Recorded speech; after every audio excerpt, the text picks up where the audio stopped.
बिस्मिल्लाहिर्रहमानिर्रहीम। अस्सलाम वालेकुम दोस्तों, उम्मीद करता हूँ सब ठीक ठाक होंगे। तो इस वीडियो में हम बात करेंगे कतर के बारे में। कतर का वीज़ा किसे कैसे लेना है, आपने वहाँ पे जॉब कैसे ढूंढ सकते हैं, सैलरी क्या होगी, A to Z इन्फॉर्मेशन आपको इसी वीडियो में मिल जाएगी। तो चैनल को सब्सक्राइब कर लें ताकि इसी तरह वीडियो का नोटिफिकेशन सबसे पहले आप तक पहुँच सके। सबसे पहले कतर का वीज़ा कैसे लेना है। कतर का जो विजिट वीज़ा एक वो भी आप ले सकते हैं। अगर विजिट वीज़ा नहीं लेना चाहते तो इनका वीज़ा ऑन अराइवल भी है, यानी कि पाकिस्तानी पासपोर्ट पर आप बगैर वीज़े के भी कतर में ट्रैवल कर सकते हैं। सिर्फ आपके पासपोर्ट में इन आउट की स्टंप लगेगी, वो वीज़ा ऑन अराइवल पे आप ट्रैवल करेंगे, क्योंकि कतर पाकिस्तानियों को वीज़ा ऑन अराइवल देता है, यानी कि फ्री वीज़ा आपके लिए आपके पासपोर्ट पे। आपने एक चीज़ करनी है, आपके बैंक अकाउंट में 3 लाख रुपया होना लाजमी है। वहाँ पे आपने कतर में शो मनी करनी है। जिसे आप कतर में लैंड करेंगे तो आपको कतर में वहाँ पे एयरपोर्ट अमले को अपना शो मनी दिखानी होगी कि आपके अकाउंट में इतने पैसे हैं कि आप कतर में विजिट कर सके और वहाँ पर अपने खर्चात उठा सके।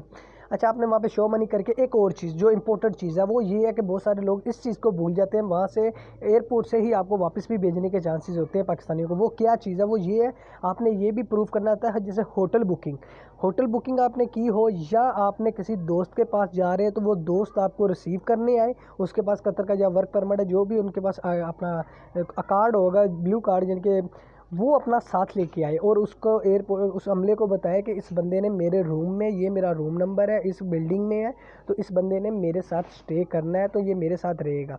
वो यहाँ आपने होटल बुकिंग साथ लगानी है, फिर आप कतर में जाएं, वरना आपको कतर के एयरपोर्ट से ही वापस पाकिस्तान भेज दिया जाएगा। आप जिधर से भी जा रहे हैं आपको आपकी कंट्री में वापस भेज दिया जाएगा, अगर आप वीज़ा ऑन अराइवल पे ट्रैवल कर रहे हैं तो। अच्छा, वीज़ा ऑन अराइवल पे ट्रैवल करने के जो फ़ायदे हैं, जो नुकसान है, वो भी इस वीडियो में आपको बता दूंगा। फ़ायदा नंबर एक यही है कि आपको सबसे पहले आपके लिए इंपॉर्टेंट है जॉब। आपने जॉब कैसे कतर में ढूंढनी है। कतर में जॉब ढूंढना मेरे अंदाजे से इतना मुश्किल नहीं है दुबई की निस्बत, क्योंकि दुबई में आपको पता है दुबई एक ब्रांड बन चुका है जॉब्स के हवाले के से भी। लोग क्या करते हैं, विजिट वीज़ा लेते हैं दुबई का 3 मंथ का और वहाँ पे जाते हैं, अपना नेटवर्क घुमाते हैं और वहाँ पे अपनी जॉब हायर कर लेते हैं। बहुत सारे पाकिस्तानी जो इस टाइम भी दुबई में सिर्फ विजिट वीज़े पर इसलिए गए हैं कि वहाँ पे जॉब अपना बाय कर सके। कतर में भी इस तरह लोग करते हैं, लेकिन कतर में ट्रैफिक कम है। ट्रैफिक जितनी दुबई में है इतनी कतर में अभी नहीं है। तो आपको भी यही चीज़ चाहिए कि कतर में अगर आप चले जाते हैं, कतर में आपकी सेटलमेंट कैसे करनी। नंबर 1, अगर आपका कोई जानने वाला कतर में है तो आपको बेनिफिट होने वाला है। बेनिफिट इस वजह से हो जाएगा, वो टाइम निकाल के आपको आपकी CV या जो भी आपने डॉक्यूमेंट्स अपना रेडी किया होगा कतर में जॉब ढूंढने के लिए, वो आपकी इसमें हेल्प कर सकता है। आपने वहाँ प्राइवेट लोगों को देनी है, इंडियन लोगों के रेस्टोरेंट में देनी है, पाकिस्तान के लोगों में, यानी कि जो आपका पाकिस्तानी लोग हैं, बंगाली लोग हैं, उनके पास मदद के लिए आपने अपनी CV सबमिट करनी है। कंपनीज़ में CV देनी है जहाँ पे जॉब की आपको पता हो कि यार यहाँ से जॉब मुझे मिल सकती है। आपने यानी कि विजिट वीज़ा आपके पास है 1 मंथ का होगा, वीज़ा ऑन अराइवल कतर का। तो आपने क्या करना है, अपनी जॉब पे नज़र ढूंढनी है कि अपना टाइम नहीं ज़ाया करना है, अपनी जॉब ढूंढनी है। जब आपको जॉब मिल जाए, ये सबसे बेनिफिट वाली चीज़ है, फिर आपके लिए जो वर्क वीज़ा होगा कतर का वो फ्री होगा। अगर एक और चीज़, वहाँ पे पाकिस्तानी एजेंसियाँ भी हैं, यानी कि इंडियन लोग, पाकिस्तानी लोग, एशियन लोगों ने वहाँ पे अपनी एजेंसियाँ बनाई हुई हैं। वहाँ पे आप जाते हैं और उनके पास भी वर्क वीज़े होंगे, लेकिन वो डिमांड करेंगे, वो डिमांड बोलेंगे पाकिस्तानी इतने पैसे दे दो फिर हम आपको वर्क वीज़ा देंगे। वो जो एजेंसियाँ होंगी तो वहाँ ये फ़लानी कंपनी है, फ़लाना जॉब है, तो इतने पैसे दे दो, हम आपको ये अपना दे देंगे आपको वर्क वीज़ा। तो अगर आप पहले खुद 15-20 दिन स्ट्रगल करें, अपना स्ट्रगल करें, वहाँ पे जॉब ढूंढें। अगर आपको जॉब नहीं मिलती, आपने हर तरफ से अब आपको नज़र आ रहा है कि अब आपने पाकिस्तान वापस जाना ही जाना है क्योंकि आपको जॉब नहीं मिल रही, फिर आपके पास ये ऑप्शन होगा जो आपने शो मनी बैलेंस दिखाया था, उस बैलेंस के ज़रिए से आप उन एजेंसियों से वर्क वीज़ा ले सकते हैं।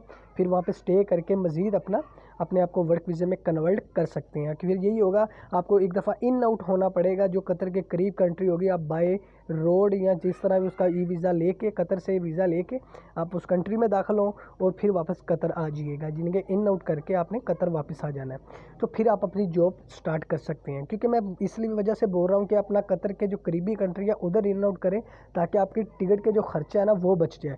क्योंकि अगर आप कतर से वीज़ा मिल जाते हैं तो फिर आप इन आउट करते हैं कतर से, फिर वो आपको 1 लाख रुपए की टिकट 50-50 हज़ार की भी लगाए तो आपको कतर से पाकिस्तान और पाकिस्तान से फिर वापस कतर जाने की इन आउट में पड़ जाएगी। तो इसका यही होता है कि आप बाय रोड बस या किसी और जगह से, या मेरे ख्याल से ये भी होता है कि आपको उधर ही पैसे दे के इन आउट की स्टंप लगा दी जाए और आपको जॉब पे पूरे तरीके से स्टैंड किया जाए। कतर में जो सैलरी की बात करें ना, तो कतर में आप 1500 से स्टार्ट होती है। 1500 रियाल से, कतरी रियाल से लेके आप 2500 कतरी रियाल भी कमा सकते हैं। वहाँ पे जो डिमांड है ना जॉब्स की, सिक्योरिटी गार्ड की अच्छी वहाँ पे तनख्वाह है।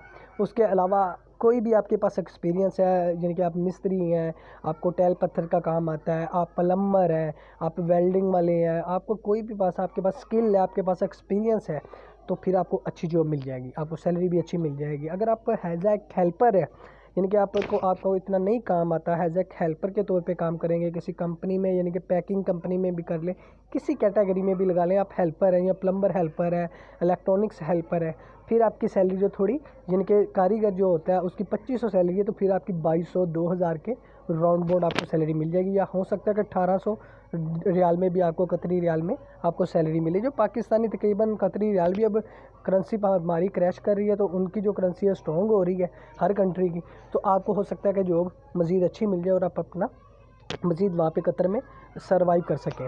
अच्छा, कतर में आप अपना स्टे कर लेते हैं, जॉब मिल जाती है, फिर आपके पास एक और बेहतर ऑप्शन जो मेरी नज़र में ना, आप कतर में रह कर भी अपना 6 महीने साल लगाते हैं ना, तो आपके पास और मज़ीद ऑप्शन आ जाएंगे। वो ऐसे आ जाएंगे, जॉर्जिया है, यूरोप कंट्री है, वहाँ अगर किसी के पास अरब का वर्क परमिट है तो जॉर्जिया वीज़ा अरेबल हो जाता है पाकिस्तानियों के लिए। अगर आप पाकिस्तान से जॉर्जिया का वीज़ा अप्लाई करते हैं ना, तो फिर तो आपको यही है कि पहले अपॉइंटमेंट लेनी पड़ेगी, आपको फिर ईरान जाना पड़ेगा, क्योंकि जॉर्जिया की एम्बेसी पाकिस्तान में नहीं है।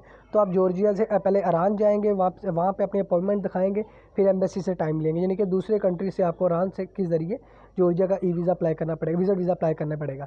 उसकी निस्बत ये होता है कि अगर आप अरब कंट्री में है ना, तो आपके पास वर्क परमिट है अरब किसी भी कंट्री का, तो फिर आपके लिए आसान हो जाता है। फिर आप अपना 6 महीने साल बाद किसी भी यूरोपियन कंट्री में चले ईज़िली जा सकते हैं। आप वहाँ पे आप यूरोप का किसी भी कंट्री का वीज़ा अप्लाई कर सकते हैं, शेंजन एरिया में जा सकते हैं। वहाँ पे आप यूक्रेन का, रशिया का, उसके अलावा अपना माल्टा का वीज़ा अप्लाई कर सकते हैं, क्योंकि उनकी एम्बेसी है तो वहाँ पे होंगी, तो आप इजी आपके लिए रास्ते और मज़ीद आसान हो जाएंगे।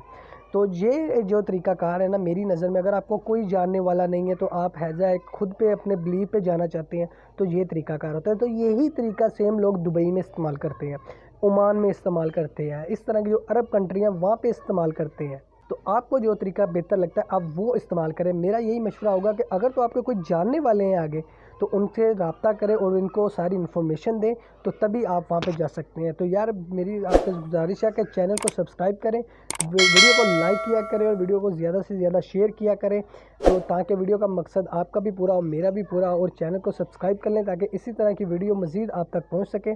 अपना बहुत सा ख्याल रखिएगा। अल्लाह हाफिज़।